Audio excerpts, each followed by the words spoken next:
na popo na mama na matera na majawe be na motega reba o ise nepo owo agwali na no ya gbe ya agwali di na mo wan yi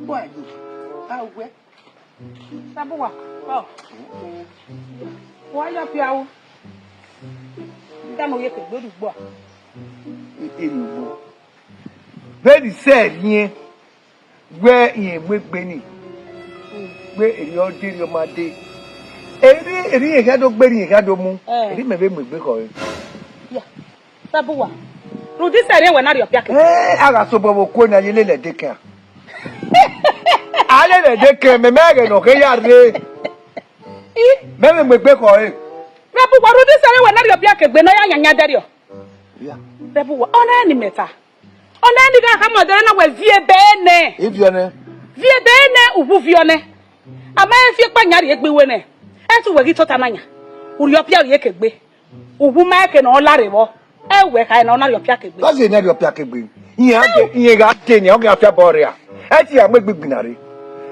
be no megbegbina de ni megbegbina ko eri ono megbegbina ogbe no ri odawo ko rebuwa bana mi me agwa ku we gun egbe onu ari e emenu we ta de yo oba o ga sege gbe de me ta de yo o wa sunu de no sunu we pa yan ware nipa o wa no ba gbe ko we we se ti be ki me yo wa de we pa yan ware no ba gbe ko si me ayo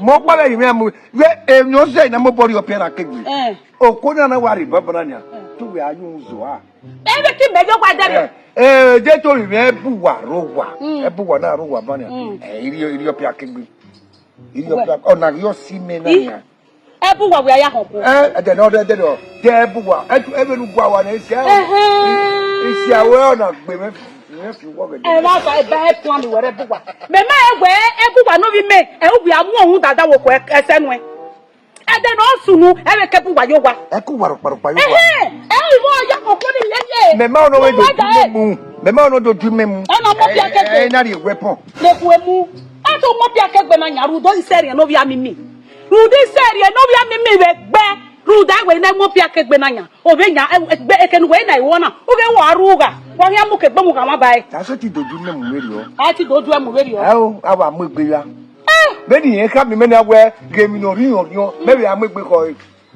afan yare o me megbe ko ni ni ize lopera na ri e ja de ni ona ikende yo na fieva na wo e komune ya be sawale we do ya ma yo ide yo na fieva ana fieva rebuwa dede no afo be ni ulake me gbe ulake zogbe rebuwa de ti wa vie be ni na dere amiena e toni amiena ivie ise ni o pa ti le ki ye ke ti o ni ke yare ngbe ni vie be ne e ti le ke ti o egbe ni ke yare we ni me vie be ne egbe ga no me be e ti o na nwada ko na do no me bia we be bia kata me o ma we wa dai we o na yari ri ya gbagi ne ku ugwe ma gwa o e de ni se ri ari wo na kene ya yi la we vie be ni vione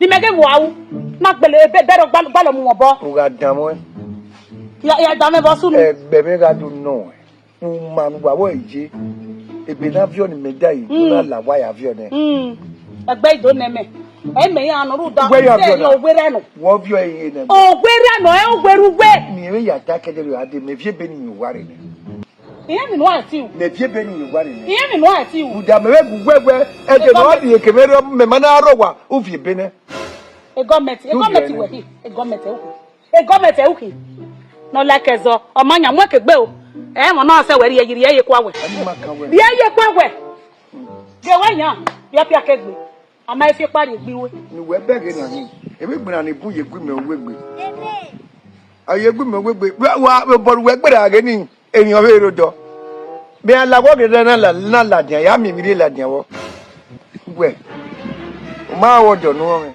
nepo maye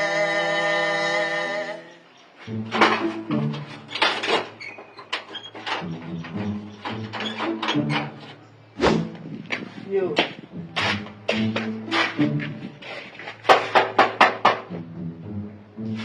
Never see love to this. Who did?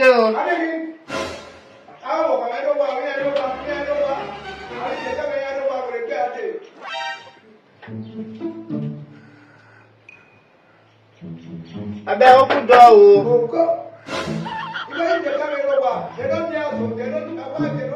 They send me message, call, see me can come drop message. Who be you? I don't hear from again. I don't hear from again. Look.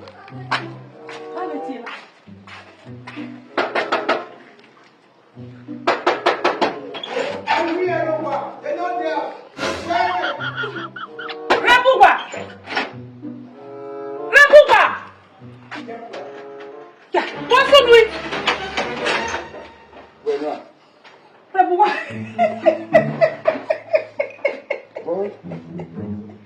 Oh, bien me fait ça le bois. Rebuwa. What's on with when I'm bien le bella bien? What's your name? Rebuwa. What's your name? It's not your cover apuye. Even no go tip apuye 1 year they not there your wife not there. You know what it is? Yeah. Be ni majena. Ayi ke gbe wo. Afie bua wo. Be na gwaro paro wana nia. Amakeke ni fie bua. No fie bua. O me wa mat. You are God. In any time you say anyway if you to yari. Then you are ready. Rebuwa, ona no rio mana su woto na rebuwa. Afiama we feel where. Pio we mulele gbe to we gbe yuwa. Rebuwa ero you. Ero rebuwa. Ewo nana. Ya wa go ngewe wari ebe. Rebuwa e be ma go evio no yo to no rio Westito. Evio ne. Uvione. Iwi vione je buwa. Rebuwa, udugbe to kutuku. U pipipi. O gwa we na do ba mi. Ka be tie na sa. Me ma le yo wa re o gwa we na do ba mi na. Mo se we na ku egbe di nu ogba. Yes. I don't know if you will find you. They want to do a movie. I'll make a support in here with just in your day. And saying when you came away, maybe would be. Me awe to me rebuwa. Oh, we go to me. Ulu awe to me wo ye gbo me do ami gbona. Ye buwa, we buwe o to. Ru de go where of your sweat. Vie nie no ku vie me. If you in there. We ba tie na rebuwa. Ba tie gbe ni na. O ka we. Wo makame. Na je na ka we. Wo makame idenya. Afie odi okwa. O nuro kwa afie. Wala. O bie gbe yu okwa ke ba ki o na me fofo se na. O ha ma gbe la dia. Ya me tala mu gavana yi gwalo wala. Mero. Rebuwa ti we ai we pipi le we ye na. Be pipi akede. Baby, we pe on my stop there we pipi we wa. We mo yo jawo ko. We mo yo jawo ko. Ga be ku an. Iwa yo obi o ka ke wa nyama we nanya. Wa mo gegele le gbe wa ko gbe yuwa. Iwa yo dawo ko. A de no re. Me wa me gbe ko. Anywhere ni fie gboa. Ifie ise ti fie gboa. We me. Rebu e ki no ri na soto na we la ke rebu. Ari me wa soto. Orugo ma soto. Ma soto. Ori o ma soto yeye. Gbere iwadu ye mi me. Rebu ori o ma soto. Gbere iwadu ye mi. Ai we to mi e we ri no me agbopa gbefa. Me agbopa gbefa. Ma bi se yo gba je yin. E do ya pitan we agun ehun. E ogbon wa so ki wo. We worry. Agun ogbon wa so ki wo ye rebu wa ige we. Me yo we. And even if we ku ya la wa ne.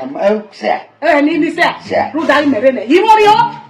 Ya ko me gbe ya rege ya le de ba we gbi na. Iro e bu wa ro wa yan. E ro wa. Yi mo ri o. We. La wa yan na fi e ku. De ri ono. We ri. Ni se a. Ni se ku a. Se ku a. Oma. Iya re to bo mu e da we. Iro wa. Oni we ni ka ma we. Ka fi ama fi e. Se ni we no we ni so to me. Na ni mu. O ri awo.